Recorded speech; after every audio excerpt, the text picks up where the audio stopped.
wabarakatuh. Waalaikumsalam warahmatullahi wabarakatuh. Alhamdulillahirabbil alamin wa bihi nasta'inu ala umurid dunya waddin. Wassalatu wassalamu ala asyrafil anbiya'i wal mursalin sayyidina wa maulana Muhammadin wa ala alihi wa sahbihi ajma'in, amma ba'd. Subhanaka la ilma lana illa ma 'allamtana innaka antal alimul hakim wa tub 'alaina innaka antat tawwabur rahim. Rabbi shrah li sadri wa yassir li amri wahlul 'uqdatam min lisani yafqahu qawli. Raditu billahi rabba wa bil islami dina wa bi muhammadin nabiyyan wa rasula. Rabbi zidni ilma warzuqni fahmah, amin ya rabbal alamin. Bapak Ibu yang kami muliakan, alhamdulillah kita bersyukur dan memuji kepada Allah dengan mengucapkan alhamdulillah, dan juga dengan kita menggunakan nikmat-nikmat yang Allah berikan dalam rangka beribadah kepadanya. Wa ma khalaqtul jinna wal insa illa liya'budun. Tidaklah Allah menciptakan jin dan manusia di dunia ini kecuali untuk beribadah kepadanya. Nah, semoga waktu-waktu kita yang Allah berikan kepada kita, semoga Allah jadikan sebagai ladang ibadah ya, yang akan kita petik nanti di akhirat. Amin ya rabbal alamin. Bapak Ibu yang dimuliakan Allah, kembali insya Allah kita akan mengkaji kitab Al-Muqaddimah Al-Hadramiyah karangan Al-Habib Abdullah bin Abdurrahman Bafadal Al-Hadrami rahimahullahu ta'ala rahmatan wasi'ah. Semoga Allah mengampuni dosa-dosanya, Allah merahmatinya, menjadikan kuburnya sebagai taman surga, dan semoga kita mendapatkan ilmu yang bermanfaat dan keberkahan darinya. Amin, amin ya rabbal alamin. Bapak Ibu yang dimuliakan Allah, kita akan melanjutkan pembahasan bab tentang puasa pada hari ini. Ya, pertemuan yang kelima, tanggal 21 April 2022, kita akan membahas sebuah pasal, yaitu fil jima'i fi ramadhana wa ma yajibu bihi. Ya, yaitu penjelasan tentang hukum berjima di bulan Ramadan. Maksudnya di bulan Ramadan itu di saat berpuasa bulan Ramadan. Adapun ketika malam maka boleh-boleh saja. Wa ma yajibu bihi, dan apa yang wajib apa yang menjadi konsekuensi wajib kalau kita melanggarnya. Ya, sebagaimana yang kita ketahui bahwa ketika sedang berpuasa tidak boleh kita berhubungan badan. Ya, kalau kita melanggarnya, apa konsekuensinya? Apa hukumannya? Nah, kita akan baca. Watajibu al-kafaratu. Watajibu, dan wajib. Apa yang wajib? Al-kafaratu, kafarah, yaitu membayar atau melakukan kafarah. Kafarah itu adalah hukuman, ya. Dari kata kafaro. Kafaro arti asalnya itu adalah menutupi. Nah, kenapa dinamakan kafaro? Karena hukuman ini bisa menutupi dosa-dosa atau dosa yang telah kita lakukan. Ya, kafaro ini kita lakukan agar Allah melebur atau menutupi dosa kita, mengampuni dosa-dosa yang telah kita lakukan. Ya, kita melanggar perintah Allah, nah, agar Allah mengampuni perbuatan kita, maka kita disuruh untuk melakukan atau menunaikan kafarah. Kafarah bisa berupa uang yang kita bayarkan atau makanan, atau bisa berupa kita berpuasa dan seterusnya. Wajib kafaroh ala atas man orang yang afsada membatalkan. Asal artinya merusak, tapi di sini maksudnya membatalkan. Membatalkan apa? Shauma Ramadan, puasa Ramadan, ya. Jadi kalau bukan Ramadan maka tidak masuk dalam kriteria ini, ya. Bil jima'i, dengan sebab jima. Jadi kalau ada orang yang membatalkan puasa Ramadan bukan karena jima, maka tidak masuk kriteria ini. Kriterianya harus apa? Harus dia itu merusak atau membatalkan puasa Ramadannya ini dengan sebab hubungan badan, ya. Dan juga yang dirusak atau yang dibatalkan adalah puasa Ramadan. Kalau puasa sunnah atau puasa yang lainnya, ya, maka tidak masuk kriteria ini yang sedang kita bahas, itu ya. Jadi kriterianya itu walau fi duburin, walaupun berjimaknya pada jalan belakang, dubur, ya, berhubungan badannya dengan dubur istrinya, au wa bahimatin, atau hewan, ya, dia berjima dengan hewan, naudzubillah, ya, maka terkena dalam kriteria ini, masuk dalam kriteria ini, ya. Maka kalau ada laki-laki yang melakukan itu, maka harus melakukan kafaroh. Kafarohnya apa? Nanti akan dijelaskan. La alal mar'ati, tidak wajib kafaroh itu atas wanita. Jadi yang terkena kewajiban atau beban kafaroh itu si laki-lakinya, ya, suaminya itu. Adapun istrinya tidak wajib, ya. Istrinya tidak wajib. Walaupun ya istrinya berdosa juga kalau dia sama-sama mau, ya. Tapi yang wajib melakukan kafaroh atau menunaikan kafaroh adalah si suami, ya. Wala alaman jamaah, dan tidak wajib kafarah juga alaman atas orang yang jamaah berjima nasian dalam kondisi lupa, ya. Semua, ya, seseorang berjima dia lupa, ya, bahwa dia sedang berpuasa, seumpama bahwa dia sedang puasa bulan Ramadan, gitu. Au mukrohan, atau karena dipaksa, ya. Kamu kalau nggak berjima, kalau nggak berhubungan badan dengan istrimu sekarang, kamu akan saya bunuh. Ini terpaksanya di sini memang yang mengancam nyawa, ya, yang memang benar-benar dipaksa, bukan paksaan-paksaan paksaan-paksaan yang tidak berarti, ya. Wala alaman afsada sauma ghairi Ramadan, dan tidak wajib kafarah atas orang yang afsada, ya, dan tidak wajib kafarah atas orang yang membatalkan puasa sauma ghairi Ramadan, puasa selain Ramadan. Seumpama dia membatalkan puasa Senin Kemis dengan berjima, ya. Kemis dia puasa, dia kemudian pengen batal, kemudian berjima dengan istrinya, nah itu tidak masuk kriteria, ya. Ini khusus untuk Ramadan saja. Wala alaman aftara bi ghairi al-jima, dan tidak wajib kafarah juga atas orang yang berbuka dengan selain berjima, ya. Artinya dia berbukanya dengan makan, sumpama, ya, makan kemudian setelah itu baru berjima.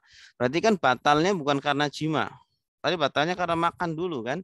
Berarti kalau batalnya bukan karena jima, tapi karena makan atau yang lainnya, baru setelah itu berjima, maka tidak masuk kriteria. Wala alal musafir. Nah ini contohnya orang yang musafir ini. Orang musafir kan dia nggak puasa, sumpama. Orang musafir nggak berpuasa. Boleh nggak dia berjima? Nah boleh, tapi tidak kemudian tidak diwajibkan untuk membayar kafaroh. ya dia hanya wajibkan membayar qadha saja, mengqadha hari yang dia tinggalkan. Ini musafir yang dimaksud musafir yang memang berbuka ya, musafir yang tidak puasa. Wal marid, dan orang yang sakit. Ya, orang yang sakit kemudian tidak puasa ya, maka boleh silakan berhubungan badan dengan istrinya. Wa in zana, ya walaupun berzina ya, walaupun dia berzina. Ini. Wala alaman dhanna, dan tidak wajib kafarah juga alaman atas orang yang dhanna mengira lailun annahu lailun, bahwa itu masih malam. Seumpama ada orang yang habis sahur gitu ya, kemudian dia menggauli istrinya ya, dia ngira masih belum azan, belum masuk subuh ya, tiba-tiba setelah udah selesai ternyata kok udah qomat aja ini, ternyata udah azan tadi. Fatabayyana naharon, lalu tampak jelaslah ternyata itu sudah masuk subuh, sudah siang, sudah masuk subuh ya gitu. Nah, inilah kriteria orang yang wajib kafaroh dan orang yang tidak wajib kafaroh. Jadi yang wajib kafaroh itu memang betul-betul dia berbuka di bulan Ramadan, buka puasa bulan Ramadan dengan cara berhubungan badan ya, baik dengan istrinya atau dengan hewan, baik lewat kubul atau dubur gitu ya. Ya, atau berzina gitu ya. Apalagi kalau berzina. Wahia, adapun kafaroh itu, apa itu kafaroh? Ya. Kafaroh itu adalah itqu raqabatin, yaitu memerdekakan budak.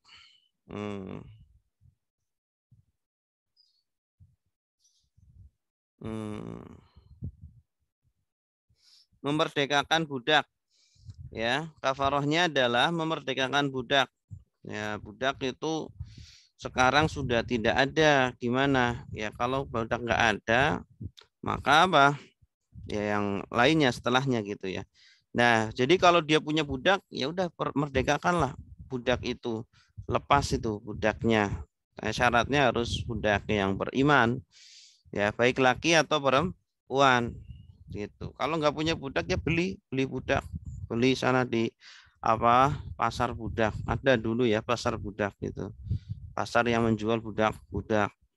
Yang dia itu beriman dan dia salimatin, yang selamat, minal uyub, dari cacat, allati tukhillu bil amal, cacat yang mengganggu terhadap pekerjaannya ya, contohnya tangannya cuma satu ya, atau jalannya pincang gitu, itu kan cacat yang mengurangi kemampuan bekerjanya. Dia bisa bekerja tapi bekerjanya tidak semaksimal orang yang tidak cacat.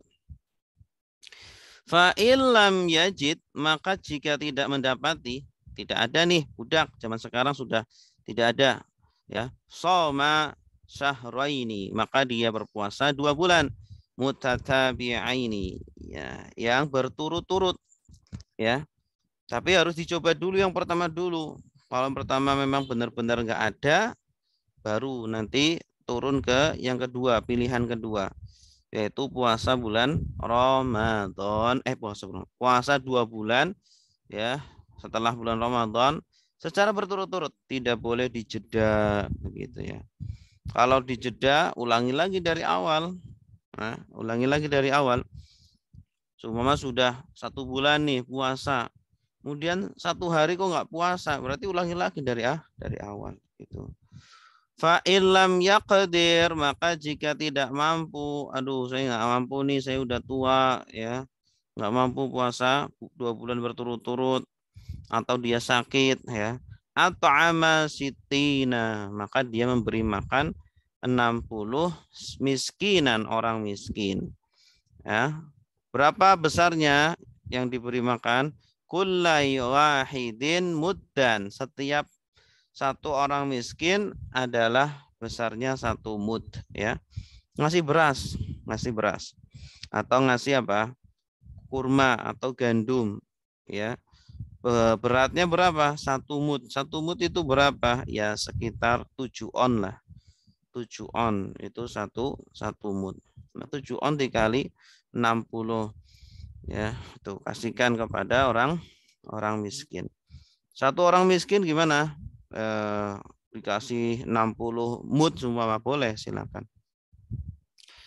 Watas kutu dan gugurlah. Apa yang gugur? Al-kafaratu, kafarah itu bituru wil junun, dengan datangnya kegilaan. Tiba-tiba orang itu gila ya. Padahal dia udah wajib kafarah terus gila. Maka kafarahnya itu menjadi gugur ya. Kenapa? Karena gila itu ya menjadikan orang tidak terkena beban taklif gitu. Beban syariat. Wal mauti, dan mati fi asna'in nahar, pada tengah siang. Ternyata orangnya mati. Maka tidak wajib membayar kafarah.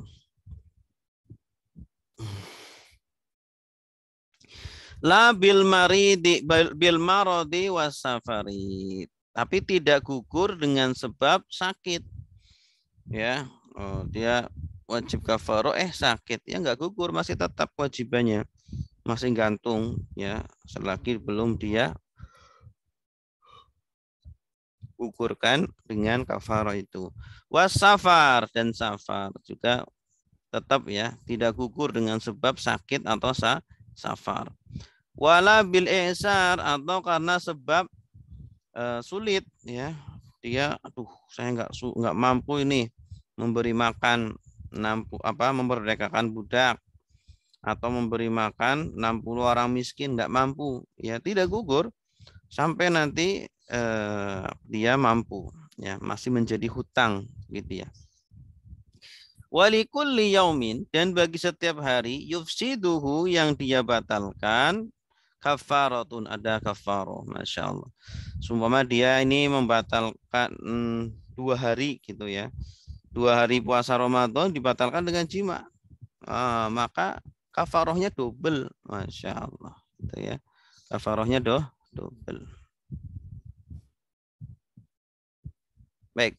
Itulah Bapak Ibu yang bisa kami sampaikan pada pertemuan pagi hari ini. Selanjutnya kami beri kesempatan bagi Bapak Ibu yang ada pertanyaan, silakan disampaikan. Silakan Bapak moderator. Baik Pak Ustadz, terima kasih atas penjelasannya. Bagi Bapak-Bapak dan Ibu serta kajian fikih pagi hari yang ingin bertanya, dipersilahkan sebut nama dan daerah asal. Assalamualaikum Ustaz, saya mau bertanya. Salam, dari mana Bu? Dari Jakarta, Santi. Silakan. Bismillahirrahmanirrahim. Tanya saya, kalau seseorang itu melakukan jima, kemudian kafaroh, itu kafarohnya itu apakah bisa mengirim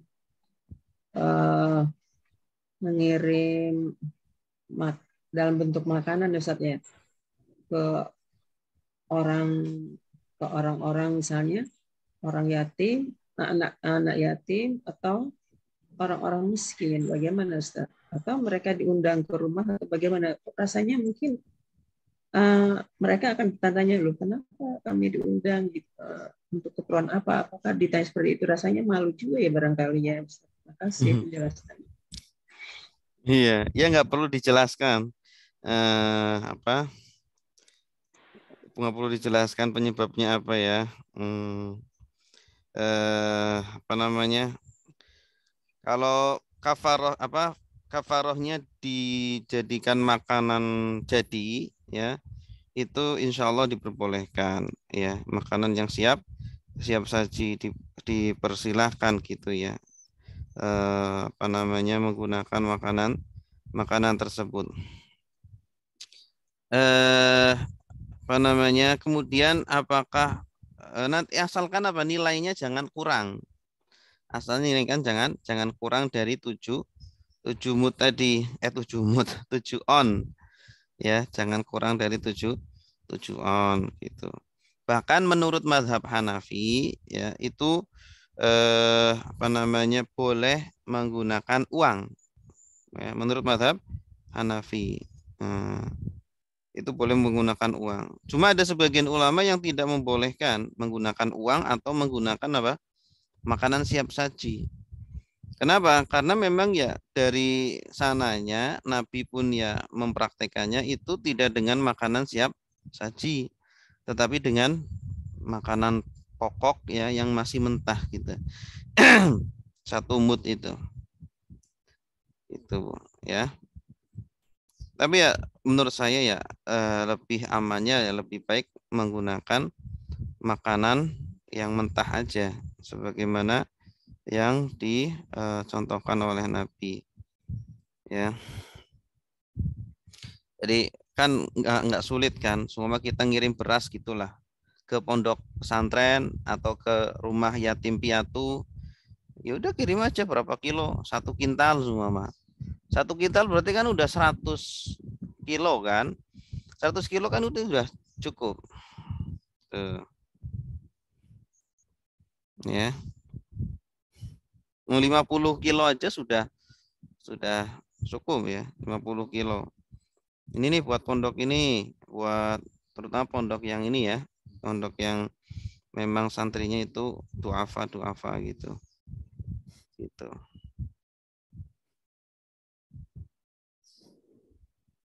Jelas Bu ya, terkait jawaban Ustaz. Iya, baik, jelas. Ya, Assalamualaikum warahmatullahi wabarakatuh, Ustadz. Tanya Ustadz, saya Israwati dari Buri Riau, Ustadz. Ya, Ustadz, nyambung pertanyaan Ibu tadi, Ustadz. Itu kan bayar kafaro ya, Ustadz, yang berjima di bulan Ramadan. Kalau misalnya kafaro itu, Ustadz, berlakunya 1 kali. Misalnya jimanya ada sekali, 2 kali gitu, Ustadz. Maksudnya berapa kali gitu. Itu kafaronya sekali bayar atau tergantung berapa kali dia berjima gitu, Ustadz. Makasih, Ustadz. Kalau kafarohnya jimanya 2 hari, maka kafarohnya 2 hari juga. Gitu. Jadi kalau cuma sehari, maka 1 hari aja. Oh, 1. Gitu. Berarti tergantung berkali-kalinya sebenarnya itulah dibayar. Iya, tergantung berapa hari dia membatalkan itunya gitu. Iya, Ustaz. Terima kasih, Ustaz. Ya, sama-sama.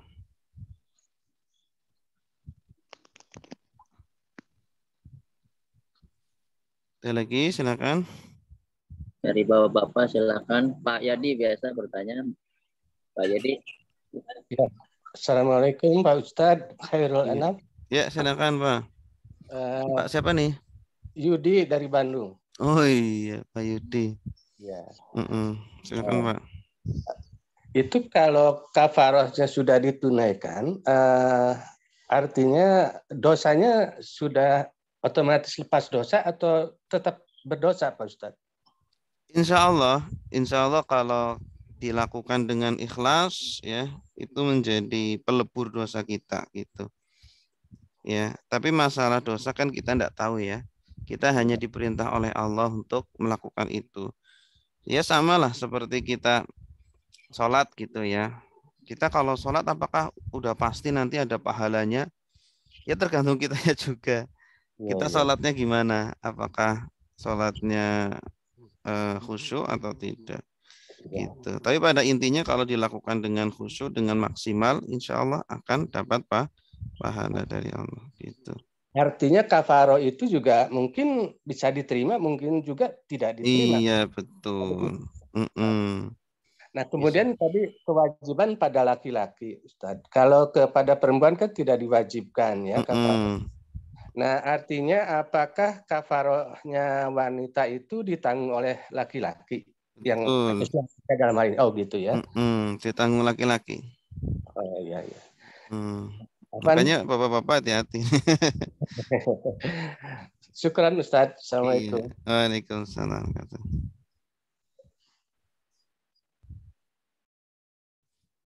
Ada lagi silakan.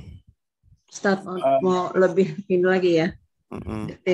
Tapi kan itu kan manusiawi ya Ustadz ya. Jadi artinya bukan sesuatu yang misalnya menjadi apa ya. Jadi orang yang seperti itu nanti apa terkucilkan atau bagaimana gitu. Itu kan manusiawi ya, namanya khilaf gitu Ustadz ya. Gimana tuh? Ya, walaupun khilaf ya tetap nggak nggak ada ampunan gitu ya. Nanti orang ngakunya khilaf semua kalau gitu. Saya khilaf. Jadi yang menjadi uzur itu kalau dia lupa ya atau dipaksa gitu. Tapi kalau khilaf itu tidak. Ya, semua orang nanti ngaku khilaf semua. Aduh, maaf saya khilaf. Oh, enggak ada alasan khilaf ya. Di dalam syariat enggak ada alasan khilaf. Maaf saya lagi enggak. Ya kita kan di dunia ini kan memang kita sedang pertarungan dengan hawa nafsu kan. Ya.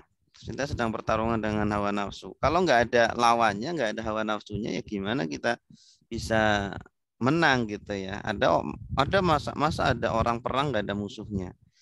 Setiap perang pasti ada musuhnya. Ya, kita mau dapat kemenangan, dapat surga, ya harus ada musuhnya. Musuhnya adalah diri kita sendiri, hawa nafsu kita sendiri. Sebenarnya musuh paling besar diri kita, ya, hawa nafsu kita itu. Keinginan kita sendiri, bukan orang lain. Ya, itu.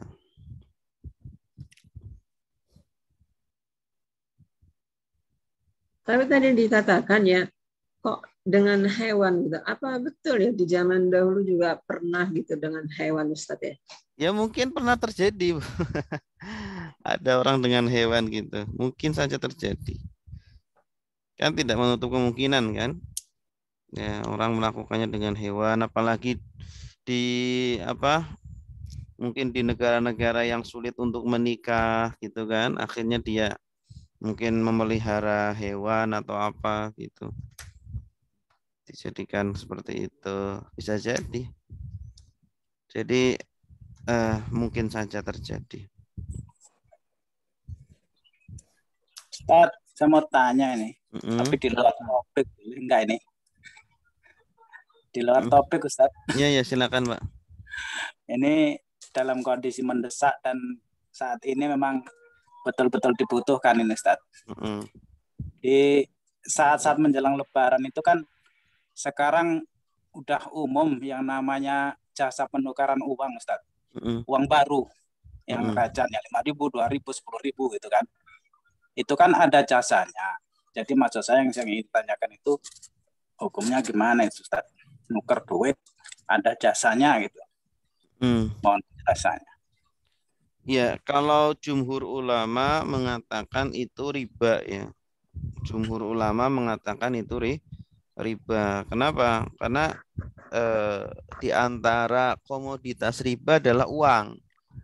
Ya, yang dimana ketika kita menukarkannya itu tidak boleh ada berlebih. Gitu. Jadi kalau kita melihat ke hadisnya itu az-zahabu bil-zahab wal fiddatu bil-fiddah. Ya, ila akhirih. Emas ketika ditukar dengan emas, perak tukar dengan perak dan seterusnya, maka harus mislan bimislin yadan biyadin. Harus sama. Ya, nilainya harus sama, kemudian harus kontan. Maka ketika kita menukar uang sama-sama rupiah harus sama nilainya. Ya, 20.000 ya 20.000.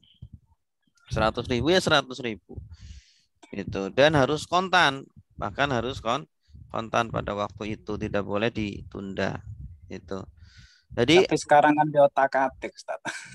Gimana? Ya, sekarang di otak-atik, jadi yang di pinggir jalan itu dengan alasan kan supaya orang yang ini nuker itu kan nggak ke bank. Jadi ya udah, misalnya 1 juta tukernya 1 juta. Tapi nanti ada ya udah ini saya kasih ongkos gitu. Ongkosnya ke mana, Pak? Itu yang menjadikan tidak halalnya di situ karena ada ongkosnya itu. Ongkosnya kelebihan itu kan. Itu menurut jumhur ulama tidak boleh itu termasuk riba. Ya. Riba fadl, riba fadl namanya. Riba yang disebabkan karena ada kelebihan. Jadi kalau kita seumpama kebutuhan untuk menukar seperti itu ya cari yang lebih aman lah. Kalau ke bank itu kan nggak ada kelebihan apa. Ya ke bank aja. Atau kalau tidak ya kita ngumpulin dari sekarang lah. Ngumpulin dari sekarang, mumpung Lebaran masih 10 hari lagi, ya kan. Daripada kita maksa-maksain gitu untuk ini ya ngasih anak ke anak kecil gitu. Itu kan ya menurut saya nggak darurat amat lah. Tidak darurat amat. Tinggal kita aja yang menyesuaikan, mencari yang halal aja gitu. Syukran. Ya, sama-sama.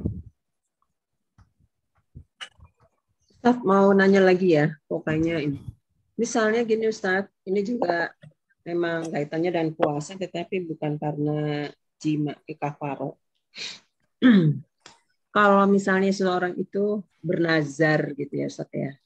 Bernazar, jadi misalnya kalau anak saya nanti begitu saya puasa misalnya 3 hari gitu. Tapi qadarullah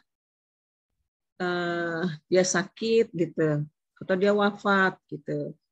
Jadi ini semacam hutang juga ya, atau perlu kafaroh itu artinya apa sih Ustaz? Mengganti ya begitu ya, atau denda atau hukuman? Gimana Ustaz tadi? Ya kalau ternyata dia meninggal, maka ahli warisnya yang menggantikan. Ahli warisnya yang menggantikan. Ada hadisnya itu. Jadi barang siapa yang man mata wa alaihi siyam soma anhu waliyuhu. Ya.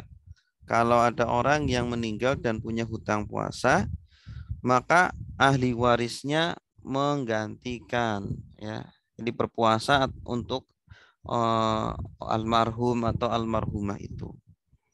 Gitu. Atau kalau tidak ya dibayarkan fidyahnya. Berapa? 3 hari, ya udah kasih 3 mud. Ya, dikasihkan kepada orang miskin gitu. Tuh, ya.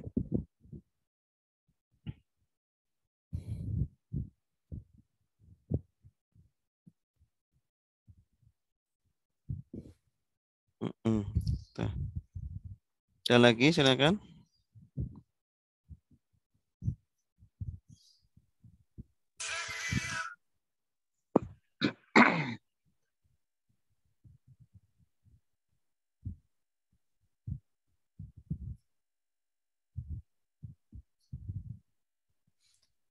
Nggak ada? Cukup, Pak Marto? Baik, Pak Ustadz. Saya kira cukup ya sampai 6:30 ini. Iya. Oke, terima kasih. Baik, Bapak Ibu yang dimuliakan Allah, di mana saja berada. Kajian pagi hari ini kita akhiri. Semoga apa yang disampaikan oleh guru kita menjadikan ilmu manfaat di dunia dan akhirat. Amin.